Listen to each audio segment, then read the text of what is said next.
여러분 안녕하십니까? 포항 MBC 뉴스투데이입니다. 오늘은 아침부터 곳곳으로 비가 내리고 있는데요. 기온도 평년보다 높은 가운데 습도까지 높아 무더위가 예상됩니다. 자세한 날씨 유아경 기상캐스터가 전해드립니다. 금요일 아침 우산 챙겨 나가셔야겠습니다. 기압골의 영향으로 대구와 경북 내륙, 경북 남부 동해안에는 비가 내리고 있는데요. 이 비는 오늘 아침까지 5mm 안팎 정도 예상됩니다. 한편 동풍의 영향을 받는 경북 북부 동해안과 경북 북동 산지에는 내일 아침까지 5에서 40mm의 비가 가끔 내리겠고요. 오늘 오후부터 대구와 경북에는 5에서 60mm의 소나기가 내리는 곳도 있겠습니다. 특히 소나기와 함께 천둥, 번개를 동반해 시간당 20mm 내외의 강한 빗줄기가 집중되는 곳도 있어 유의하시기 바랍니다. 가을인가 싶었는데 다시 또 여름이 된 것 같습니다. 어제 대구의 낮 최고 기온은 35.1도까지 치솟아 낮더위가 기승을 부렸는데요. 오늘은 비 소식이 있긴 하지만 계속해서 습도가 높아 체감 온도는 더 덥게 느껴지겠고요. 폭염특보가 다시 발표되는 곳도 있겠습니다. 내일과 모레도 평년보다 높은 기온 이어지겠고요. 당분간 대기가 불안해서 소나기 소식이 잦겠습니다.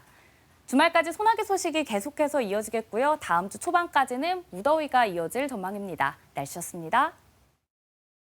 울진 원자력 수소 국가산업단지가 지난 6월 지방권에서 처음으로 예타 면제가 확정되면서 사업에 속도를 내고 있는데요. 울진군이 14개 기업 연구기관과 함께 원자력 수소산업진흥협의회를 구성하고 수소산업 활성화를 위한 학술 포럼도 서울에서 개최해 관심을 모으고 있습니다. 김영일 기자가 보도합니다. 울진군이 국내 수소 경제를 선도하고 있는 14개 기업 연구기관과 함께 원자력 수소산업 진흥협의회를 출범시켰습니다. 삼성물산, 롯데케미칼, GS에너지 등 12개 수소 관련 기업과 한국산업기술시험원, 포항테크노파크 등 연구기관도 참여했습니다. 원자력 수소 산업의 이 발전에 초석이 세워졌다고 생각을 하고 앞으로의 더 많은 기업, 기관들이 회원사로 참석을 해서 앞으로 우리나라의 원자력 수소 산업이 발전할 수 있도록 회원사들은 원자력 수소 산업 육성을 위한 기술 연구와 정책 발굴, 글로벌 투자 유치를 위해 함께 협력하기로 약속했습니다. 연구원의 협력이 필요한데 그런 면에서 우리 원자력 수소 진흥협회는 상당히 중요한 역할을 할 것 같습니다. 지방에서만의 정책 기반이 아니고 지방에서 위로 올리는 정책 기반이 필요하고요. 중앙과 지방의 조화가 잘 일어나야 될 것 같습니다. 원전 대용량 수소 생산단지 구축과 규제 샌드박스 활용을 주제로 한 학술 포럼도 서울에서 열렸습니다. 참가자들은 원자력 에너지를 활용한 대용량 수소 생산단지는 생산과 저장, 운송, 활용 등 전주기에 걸친 인프라를 구축해야 한다고 밝혔고 신기술, 신산업 분야에 대해 일정 기간 규제를 면제하는 규제 샌드박스가 원자력 수소 산업 분야에 폭넓게 적용돼야 한다고 주장했습니다. 한편 울진 원자력 수소 국가산업단지는 152만 제곱미터 규모로 2030년 완공될 예정이며 연간 30만 톤의 수소를 생산할 계획입니다. MBC 뉴스 김형일입니다. 포스코 퓨처엠이 세계 최대 코발트 생산 기업인 중국 화유코발트와 포항에 짓기로 한 전구체 합작 공장 투자 계획을 중단한다고 공시했습니다. 포스코 퓨처엠은 화유코발트와 1조 2천억 원을 투자해 오는 2027년까지 포항 블루벨리 국가산단에 전구체와 고순도 니켈 원료 생산 공장을 건설하기로 하고 지난해 5월 투자 양해각서를 체결했습니다. 회사 측은 전기차의 일시적 수요 둔화인 캐즘이 이어지면서 사업성 확보가 어렵다고 판단해 투자 중단을 결정했습니다. 동해 심해 가스전을 개발 중인 한국석유공사가 어제 포항시청 청사 안에 현장 사무소를 열었습니다. 사무소를 통해 포항 지역 지진 관련 우려나 어업권 보상 등 각종 민원 해결에 적극 나설 계획인데요. 영일만항 활성화 방안도 함께 모색합니다. 이규설 기자입니다. 포항 앞바다에서 석유와 가스를 시추할 예정인 한국석유공사가 포항시청에 사무소를 마련했습니다. 석유공사 본사 직원들이 돌아가면서 머물며 12월 중순부터 시작되는 시추 작업을 지원하고 각종 민원을 해결하는 역할을 수행합니다. 포항이 고향인 김동섭 석유공사 사장은 무엇보다 이번 사업에서 포항 지역의 중장기적인 발전을 위해 신경 쓰겠다고 말했습니다. 만약에 생산이 된다면 앞으로 어떤 모습의 포항시의 발전의 모습을 가져갈 것인가 하는 것도 이번 센터를 통해서 같이 노력하면서 함께 방안을 마련하고 하겠습니다. 그래서 단기적인 것보다도 중장기적으로 꾸준하게 저희들 같이 가려고 합니다.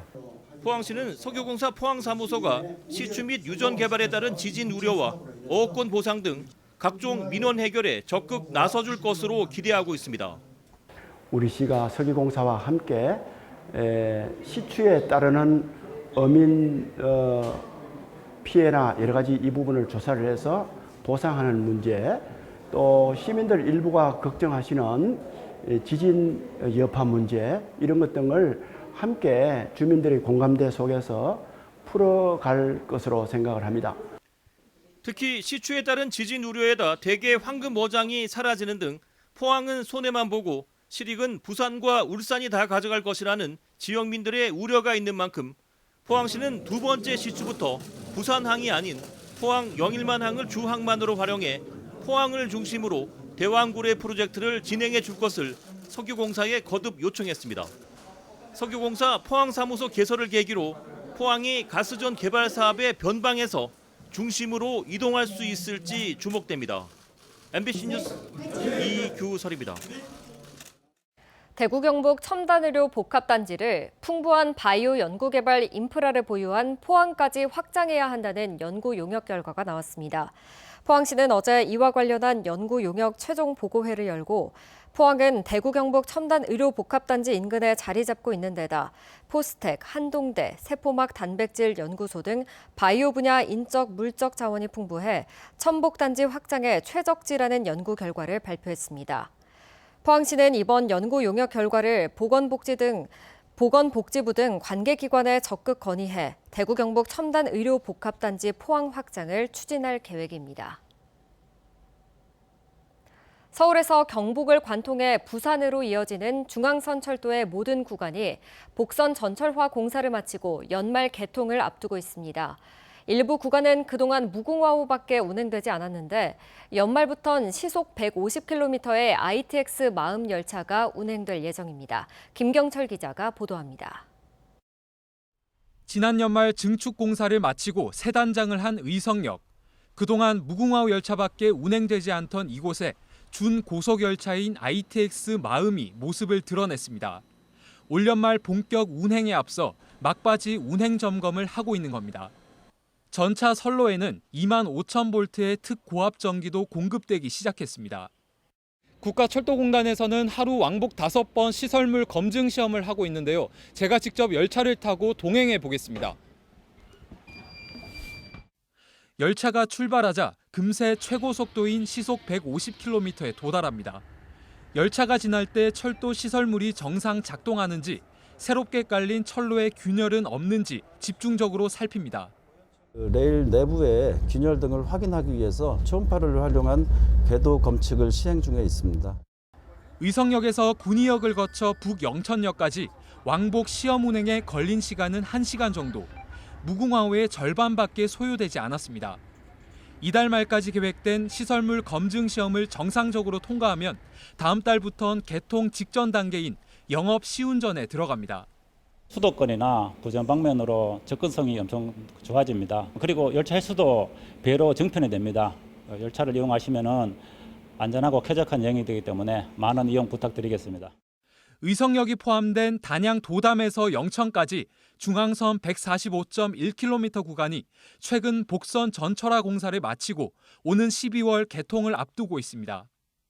이 구간이 개통되면 영주, 안동, 의성에서도 ITX 마음 기차를 타고 영천과 신경주를 거쳐 부산 부전역까지 한 번에 갈 수 있게 됩니다. 이동 시간도 크게 단축됩니다. 무궁화호를 타면 안동에서 부산 부전역까지 3시간 49분이나 걸리지만 ITX 마음을 이용하면 2시간 41분으로 1시간 이상 단축돼 2시간대 이동이 가능해집니다. 그동안 고속철도 교통 서비스를 제공받지 못한 경북 내륙 지역까지 고속철도 교통 서비스 수혜 지역이 확대되어 지역의 경제, 문화 발전에 획기적인 전환점이 될 것으로 기대하고 있습니다. 다만 안동에서 부산까지 KTX 운행은 1년 더 기다려야 합니다. 복선 전철화 공사는 끝났지만 시속 250km로 속도를 끌어올리기 위한 신호 시스템 구축 작업이 남아있기 때문입니다. 내년 연말 모든 공사가 완료되면 서울 청량리에서 안동은 1시간 33분, 안동에서 부산 부전까지는 2시간 8분으로 크게 단축될 것으로 기대됩니다. MBC 뉴스 김경철입니다. 경상북도가 전체 가구 가운데 38.1%에 이르는 도내 1인 가구에 대한 지원을 대폭 확대합니다. 경상북도는 청년 월세 지원과 전세 보증금 반환 보증 지원을 확대하고 경제적으로 어려움을 겪는 1인 가구에 대해 생활비와 취업 지원에도 나섭니다. 또 고령 1인 가구를 위해 무료 급식과 돌봄 서비스를 강화하고 커뮤니티 구축으로 고립을 예방할 계획입니다. 야당 국회의원들이 국회에서 토론회를 열어 대구시가 추진하는 박정희 전 대통령 동상 건립에 반대하는 목소리를 냈습니다. 대구 지역 시민단체들도 국회에서 기자회견을 열고 박정희 우상화를 막기 위해 전국 연대를 넓히겠다고 선언했습니다. 보도에 권윤수 기자입니다. 박정희 동상 건립 어떻게 볼 것인가를 주제로 국회에서 열린 토론회엔 야당 국회의원들과 대구 지역 시민단체가 함께했습니다. 임미애 더불어민주당 국회의원은 대구시의 박정희 우상화 사업은 폭력이라고 주장했습니다. 박 전 대통령은 포갑 정치의 상징이며 동상을 세우기 전에 희생자들에게 사과하고 상처를 회복할 시간이 우선되어야 한다고 강조했습니다. 박정희의 포갑 통치 아래서 죽어갔고 희생됐고 고문당했던 사람들이 얼마나 많은가. 그들의 고통이 우리 옆에 이웃으로 남아있는데 왜 그 고통을 주었던 당사자를 우리 보고 자꾸 추앙하라 하고 숭배하라 하고. 차규근 조국혁신당 국회의원은 박정희 동상 건립과 역사관 논란이 있는 기관장 임명 등을 역사 쿠데타라고 주장했습니다. 이런 분들이 독립기념관장, 정부, 국무위원회 요직에 임명되고 있는, 그리고 대구시에 박정희 동상을 세우고 이런 것들은 결코 우연히 일어난 개별적인 일이 아니라고 생각합니다. 정혜경 진보당 국회의원은 박정희 우상화는 독립운동가의 희생과 민주주의를 위해 흘린 피땀을 수포로 돌리는 행위와 다름없다고 주장하며 동상 건립의 중단을 촉구했습니다. 국민들이 심판했던 역대 대통령들을 다시 신격화, 우상화하는 작업들을 하고 있는 것은 보통의 흐름은 아니라고 생각합니다. 토론회에 앞서 야당 국회의원들과 대구 지역 시민단체는 국회에서 기자회견을 열고 박정희 우상화의 중단을 촉구했습니다. 대구 시민들이 관문으로 매일매일 들락거리는 동대구역에 높은 동상을 세워서 시민들에게 박정희의 주수를 강요하고 있다는 점에서 이 사실은 반드시 우상화 사업이고 퇴치되어야 한다는 생각입니다. 야당 국회의원들은 지자체를 상대로 국정감사에서 문제를 제기하고 독재자 기념 사업을 금지하는 법안 발의를 모색하기로 했습니다. MBC 뉴스 권윤수입니다. 정부가 의료 공백을 메우기 위해 공중보건의를 파견하고 있는 가운데 경북에서 가장 많은 인원이 차출돼 지역 의료 공백이 심각한 걸로 나타났습니다. 더불어민주당 임미애 의원이 보건복지부로부터 받은 자료를 분석한 결과 지난 5월을 기준으로 의료 공백 현장에 투입된 공중보건의 155명 가운데 경북은 29명을 파견해 전국에서 가장 많았습니다. 이에 따라 대형 병원들의 의료 공백이 지역으로 확산하는 양상을 보이고 있고 조만간 정부가 공중보건의를 추가로 파견하면 읍면을 중심으로 한 농어촌 지역의 의료 공백은 더욱 커질 것으로 우려됩니다. 의정 갈등이 계속되는 가운데 졸업 뒤 군의관으로 복무하는 대신 현역병으로 입대하는 의대생이 크게 늘었습니다. 국회 교육위원회 진선미 의원이 공개한 의대생 군휴학 현황에 따르면 올해 국립대 의대생 가운데 입대자는 308명으로 지난해 51명보다 6배 늘었습니다. 학교별로는 전북대 57명, 경북대는 42명 순이었습니다. 대구지법 포항지원은 세입자 여러 명에게 전세 보증금을 돌려주지 않은 혐의로 구속 기소된 집주인에게 징역 3년을 선고했습니다.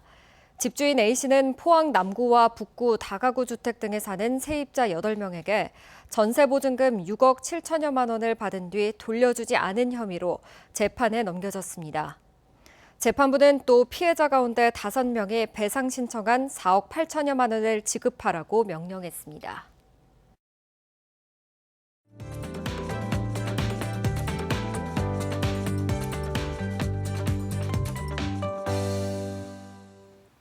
금요일 아침 우산 챙겨 나가셔야겠습니다. 기압골의 영향으로 대구와 경북 내륙, 경북 남부 동해안에는 비가 내리는 곳이 있는데요. 이 비는 오늘 아침까지 5mm 안팎 예상됩니다.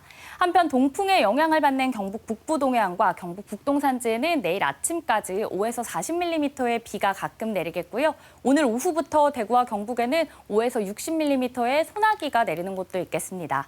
특히 소나기와 함께 천둥, 번개를 동반해 시간당 20mm 내외의 강한 빗줄기가 집중되는 곳도 있어 유의하시기 바랍니다.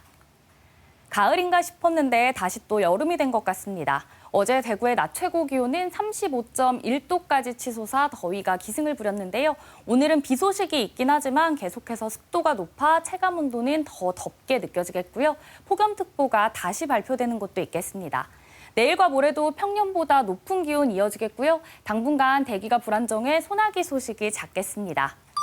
위성 영상입니다. 오늘 전국적으로 기압골의 영향에서 차차 벗어나 중국 북부지방에 위치한 고기압의 가장자리에 들겠고요. 경북 북부 동해안은 동해 북부 해상에 위치한 고기압의 영향을 받겠습니다. 자세한 지역별 날씨 보시면 오늘 우리 지역 하늘 대체로 흐리다 오전부터 가끔 구름 많아지겠고요. 경북 북부 동해안과 울릉도 독도는 대체로 흐리겠습니다. 미세먼지는 좋음 단계 예상되고요. 바다의 물결은 0.5m에서 최고 1.5m로 잔잔하게 일겠습니다. 오늘 아침 대구의 기온 23도, 김천은 24도로 어제보다 높게 출발해서요. 낮에는 대구 32도, 김천은 31도 예상됩니다. 안동의 현재 기온은 24도, 봉화는 22도 가리키고 있습니다. 낮에는 안동 29도, 봉화는 26도에 그치겠습니다. 오늘 경북 동해안에는 너울성 파도가 높게 일겠고요. 포항의 아침 기온은 24도, 낮 기온은 29도 전망됩니다. 주말까지 소나기 소식이 계속해서 이어지겠고요. 다음 주 초반까지는 무더위가 이어질 전망입니다. 날씨였습니다. 이상으로 포항 MBC 뉴스투데이 마칩니다. 시청해주신 여러분 고맙습니다.